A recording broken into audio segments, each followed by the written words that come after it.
Harmonics are the pitches that sound above your given fundamental pitch. Some places it would be called a tonic note. If I hit this C, I have an octave, a fifth, octave, third, fifth, weird seventh, octave again. All those pitches are there. Why are they so important? It actually creates the timbre, the texture of the sound, because of the levels of each of these overtones. If one is louder, the other is softer, but so on and so forth. That's what creates the texture. What's a sympathetic frequency resonant vibrations? I haven't tried this wall yet. I'm going to try this wall today.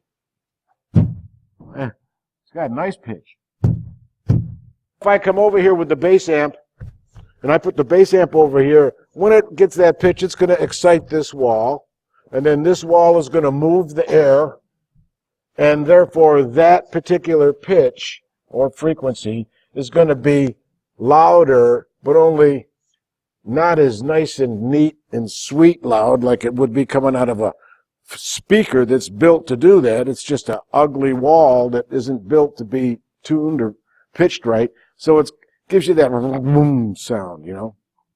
But it's because of resonant frequency, this frequency that lives in there, and then the frequency that would be in sympathy with it. Even if I hit, let's say, this tone, and that frequency was, let's say, that tone, which was an octave above, in the overtone, it would vibrate. If it was loud enough so that second partial, which means the first octave, was loud enough to move this material, it would vibrate this wall. So any part of the overtones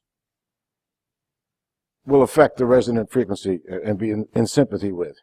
Why would it be more difficult for the overtones to excite that wall rather than the fundamentals? What's the thing about the overtones?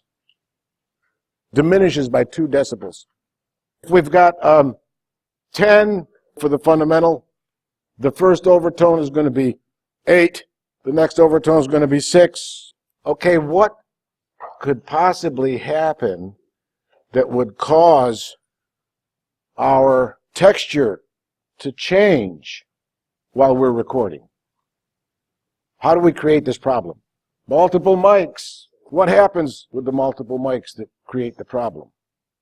The distance between the two has a lot to do with it, huh? In air, the sound is traveling 1,100 feet a second, which is, seems to be fast. Sound is really slow compared to what we're seeing. We're seeing the speed of light, 186,000 miles, plus a second. But yet, the sound travels so much slower to get to us, right? So here the sound is traveling 1,100 feet a second.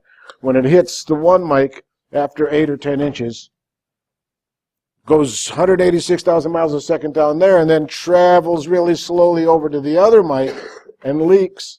And then we get one wave over here, that same wave, when it hits over here, out of phase. If I just do this, now these are the 2 mics, right, that we've got this phase problem with. If I just do this, I move it that much, I've changed the whole relationship. What's a beat frequency? It is any 2 frequencies will always have a third. And that third frequency is the difference between the 2. So if I have a 100 cycle frequency and a 110 cycle frequency, I also have 10 cycles. The difference between the 2. And you all do that when you do what? When you tune your guitar or your bass or even horns, you can hear the beats. Because they're not matching, but when they match, it will be more. Because now the energy that has to be taken up to make this beat all of a sudden is now added to each other. Because now we agree. It could be 100 cycles and 150 cycles, and you've got a 50 cycle beat. It comes closer, it's 100 cycle, 120, you've got a 20 cycle beat.